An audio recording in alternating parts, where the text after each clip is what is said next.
Do you know the scariest thing about overthinking? It's not that it makes you think too much.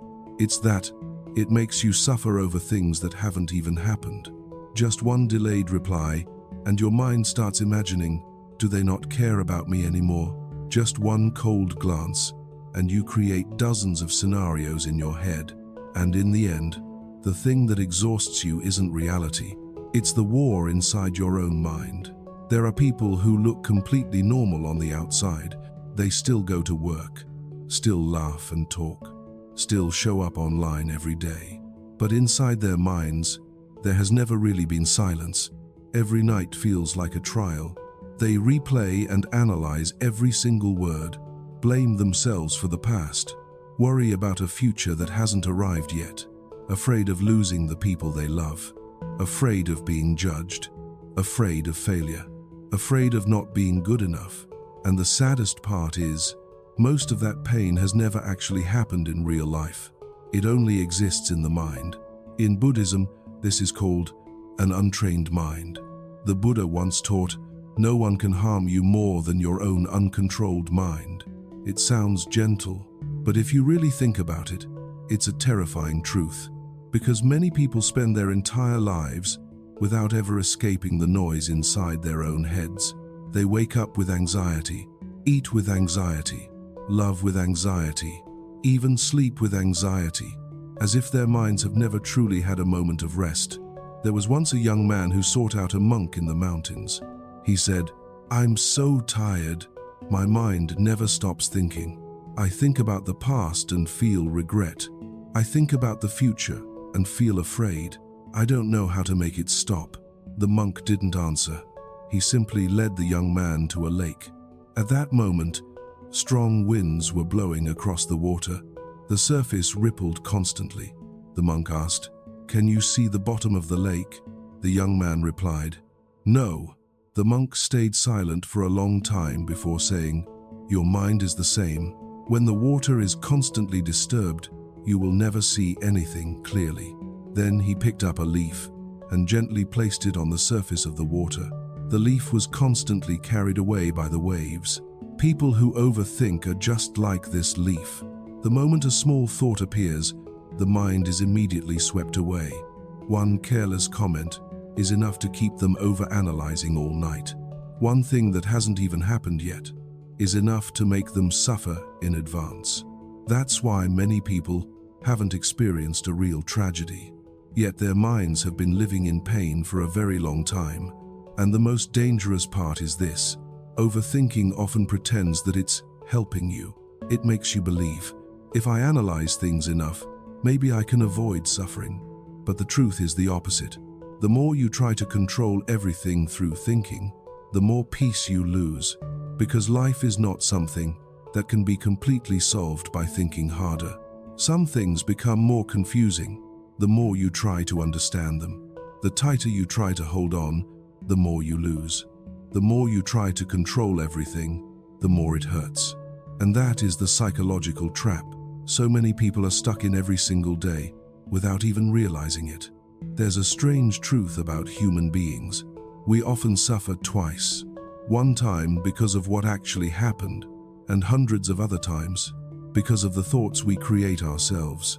The Buddha never said that people suffer because life is too cruel. He said, suffering arises from the way the mind reacts to life. That's why two people can go through the exact same hardship, yet one collapses, while the other becomes calmer and wiser. The difference is not in the situation, it's in the mind. People who overthink often believe, if I think hard enough, I'll be able to control everything. But in reality, that's just another form of fear. We keep thinking non-stop because we want to avoid suffering. We want to predict everything. We want certainty that we won't get hurt. But life doesn't work through certainty. And the more we try to control what is naturally impermanent, the more restless the mind becomes. Some people haven't even failed yet, but they already live in anxiety, as if their whole world is about to collapse. Some people haven't been abandoned, yet every single day they fear that others will leave them. That's how the mind creates suffering on its own. It does not live in the present. It is either trapped in the past or panicking about the future. In Buddhism, there is a very profound image. The human mind is like a drunken monkey. It jumps endlessly from one branch to another, never willing to stay still. One moment, it thinks about the past. The next, it worries about the future. One moment, it compares itself to others. The next, it fears losing what it already has. And because the mind never stops running, a person never truly gets to rest. That's why so many people can be sitting safely in a quiet room, yet still feel a storm raging inside them. The Buddha once taught, there is no fire greater than craving. There is no chain stronger than attachment. Many people think overthinking is simply the habit of thinking too much. But beneath the surface, it often comes from fear, insecurity, attachment, and the ego that wants everything to go its own way. We want to be liked by everyone, to never be rejected, to never fail, to never lose the things we love. But those very desires are what keep the mind constantly tense, because life cannot bend to every expectation we hold, and true maturity is not about controlling everything.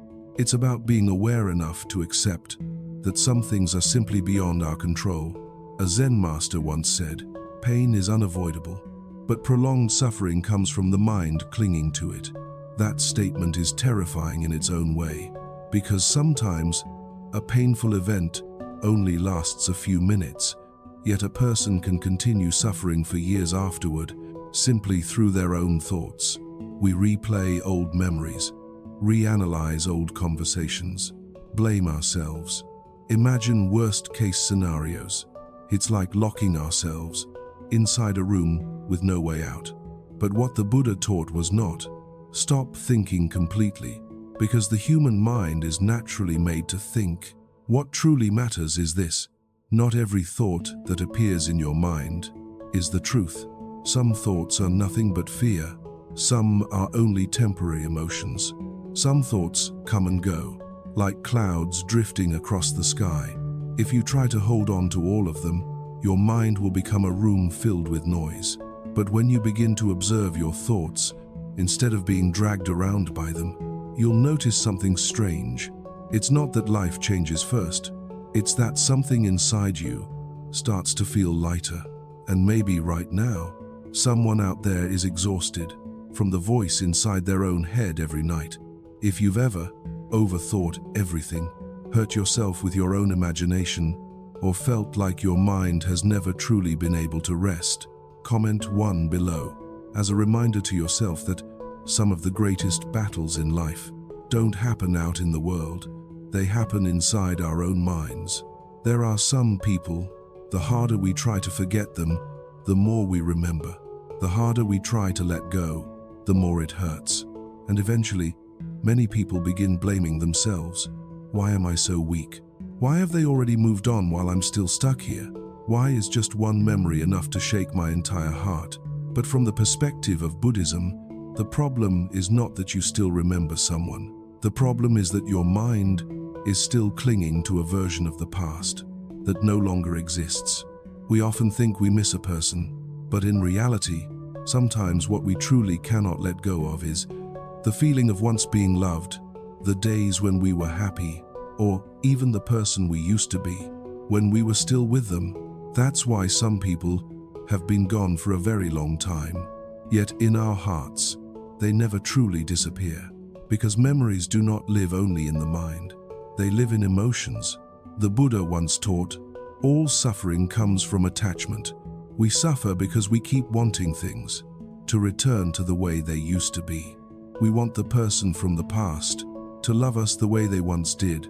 We want the most beautiful moments to never change. But life does not move according to anyone's wishes. Everything is constantly changing.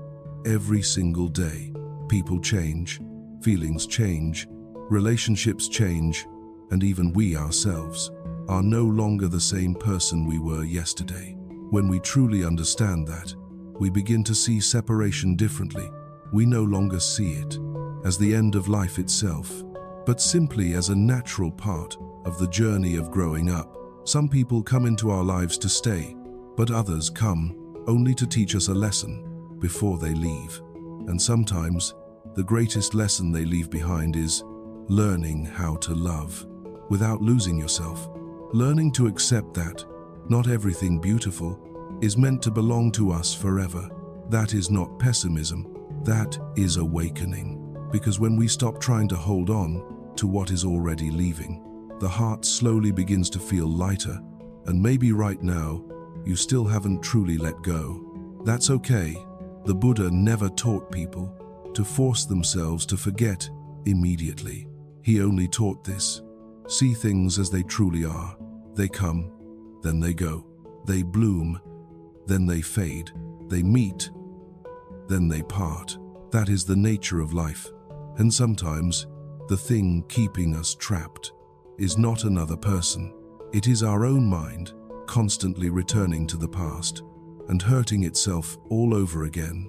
In the next episode, why your mind keeps replaying the past, Buddhist wisdom. We'll talk about why the mind keeps replaying old memories, why people become addicted to thinking about what they've lost, and the Buddha's teachings on escaping the cycle of thoughts that keeps the heart from ever finding peace. If you enjoy deep, healing stories that blend psychology with Buddhist wisdom like this, don't forget to subscribe to the channel and turn on notifications so we can continue this journey together, learning how to live with a lighter heart in a world where nothing can be held onto forever.